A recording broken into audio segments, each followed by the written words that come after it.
प्रथम श्लोक है द्वादश अध्याय प्रथम श्लोक अर्जुन उवाच एवं सततयुक्ता ये भक्तास्त्वां पर्युपासते ये चाप्यस्करं त्यक्तं तेषां ज्ञेयोगयुक्तमः।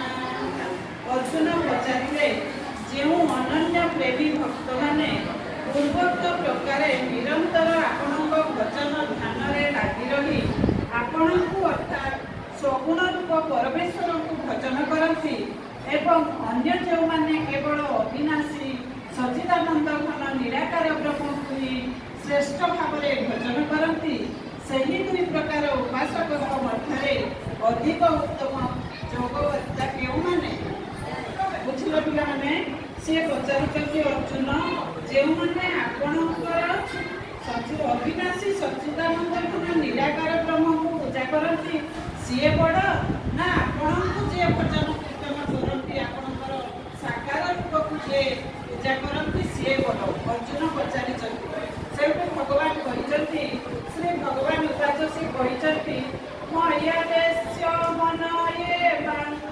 नित्ययुक्ता उपासते श्रद्धया परयो वेदा तेमि युक्ततमामतः।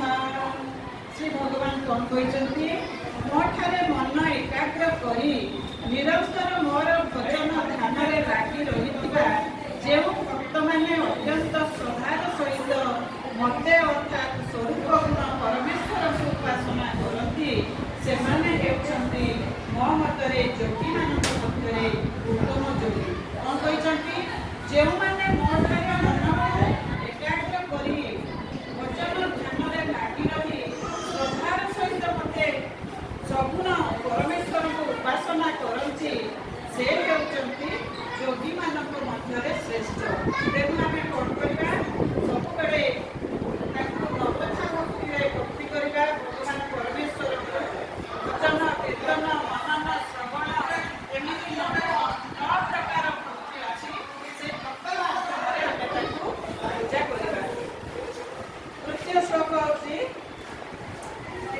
ये लक्ष्यं निर्देश्यं भक्त्यक्तं पर्युपासते सर्वत्र कमचिन्त्य च पुरुषकर्मचरं ध्रुवं सन्नियमेन्द्रिय ग्रामं सर्वत्र समबुद्धय ते प्राप्नुवन्ति मामेव सर्वभूतहिते रताः। ये 3-4 श्लोक कौन कहुई परंतु जो पुरुष माने इंद्रिय समुदाय को भल रूपे वश करी मन बुद्धिर अतीत सर्वव्यापी अनिर्वचनीय स्वरूप और सदा एक रस रहा नित्य अचल निराकार अविनाशी सच्चिदानंद घन ब्रह्म को निरंतर एक ही भाव ध्यानरत हो भजती समस्त प्राणी हितरे रत और समस्त समान भाव रखुवा से योगी माने मते ही प्राप्त रुहंती। से कहते जे आम सबु ध्यान रत भाव सबु प्राणी भितर आम समान भाव रखा समस्ते ईश्वर सृष्टि से कीट पतंग आरंभ कर मनीष पर्यंत समस्ते ईश्वर सृष्टि तेणु आम समस्त को समभावापन्न भाव मन देवा। तापर पंचम श्लोक होती अव्यक्ता सत्सचेतसा अव्यक्ता देवभीरवाक्यते। यही श्लोकर अर्थ होती कौन से ही सच्चिदानंद घन निराकार ब्रह्मरे आसक्त चित्त पुरुष मानकर साधना विशेष परिश्रम साध्य होता है कारण देहाभिमानी मानव द्वारा अव्यक्त विषय प्रति दुखपूर्वक प्राप्त होता है। आज आम एतिकी 5टी श्लोकर माने अर्थ बुझिले ताकू आमे ताले कौन एथिरु तमे जानिल कौन जानिल जो माने तुमको बुझा गला कौन ग्रहण कर कौन ग्रहण कर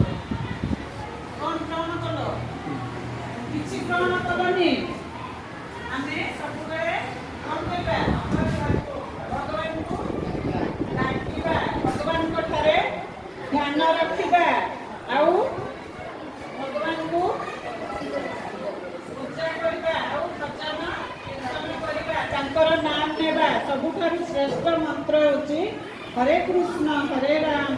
ସେଇ ଯେଉଁ ମନ୍ତ୍ରଟା ସେଇ ହରେ କୃଷ୍ଣ କୃଷ୍ଣ କୃଷ୍ଣ ହରେ ହରେ, ହରେ ରାମ ରାମ ରାମ ହରେ ହରେ।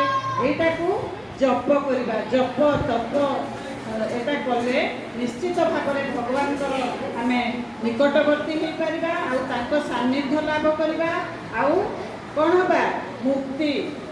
ଆଉ ମଣିଷ ଯେଉଁ ଏଇ ମାୟା ସଂସାରରେ ଆଉ ମଣିଷ ଜନ୍ମ ହେବା ନାହିଁ। ଏଇ ଆମର 1800 ଅଧ୍ୟାୟରେ ଭଗବାନ ଅର୍ଜୁନଙ୍କୁ ଯେଉଁ ଗୀତା ଶ୍ଲୋକ କହିଛନ୍ତି, ସେ ଗୀତା ଶ୍ଲୋକ ମାଧ୍ୟମରେ ଆମର କେମିତି ମୁକ୍ତି ହେଇପାରିବ। ପ୍ରଥମେ ସେ ଅର୍ଜୁନଙ୍କୁ କହିଥିଲେ। ଅର୍ଜୁନ ଯେତେବେଳେ ଧର୍ମ ସ୍ଥାପନ ପାଇଁ ଅର୍ଜୁନଙ୍କୁ ବାଧ୍ୟ କଲେ, ସିଏ କହିଲେ ନା ନା ମୁଁ ଯୁଦ୍ଧ କରିବି ନାହିଁ, ଅନ୍ୟାୟ ବିରୁଦ୍ଧରେ ମୁଁ ସେମାନଙ୍କୁ, ମୋର ସେମାନେ ଭାଇ ବନ୍ଧୁ କୁଟୁମ୍ବ। ସେଠୁ ଭଗବାନ କହିଛନ୍ତି ଯେ ସେମାନେ ତମର ନିଜ ଲୋକ ହେଲେ ବି ସେମାନେ କ'ଣ, ସିଏ ଅନ୍ୟାୟ କରୁଛନ୍ତି। ତେଣୁ ଅନ୍ୟାୟର ଆମେ ବିନାଶ କରିବା, ଅଧର୍ମର ବିନାଶ କରିବା ଆଉ ଧର୍ମ ସ୍ଥାପନା କରିବା ପାଇଁ ସିଏ ଏଇ 1800 ଅଧ୍ୟାୟ ଗୀତା ଶ୍ଲୋକ ସିଏ ଭଗବାନ ଅର୍ଜୁନଙ୍କୁ କହିଥିଲେ। ଭଗବାନଙ୍କର ମୁଖ ନିଃସୃତ